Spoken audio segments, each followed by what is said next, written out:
তুমি কি আমাকে লুকিয়ে বিয়ে করে রাখবে? তারপর এক যুগ পরে হলেও না হয় আমাকে তুলে নেবে। তুমি অনেক ভালো। তোমার বাবাকে বলো না আমার কথা, দেখো উনি কি বলে। আমার বাবা রাজি হবে, মানে আমার বাবার বিষয়টা কি জানো, আমি বিয়ে করলেই বাবা খুশি। কাকে বিয়ে করছি সেটা বাবা ফ্যাক্ট। তুমি যাবে আমার বাবার সাথে দেখা করতে? ভয় করে, কিন্তু যেতে তো হবেই।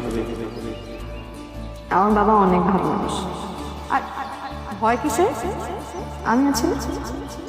তা তো আছে। আমার দুয়ারে সাহস নিয়ে দাঁড়িয়ে আছে, আমার কিচ্ছু দেব। ভাইজান চায় চিনি কয় চামচ দিব? শফিক ভাইজান আছে না, উনি আবার চায় চিনি খান না, 60-70 টাকা।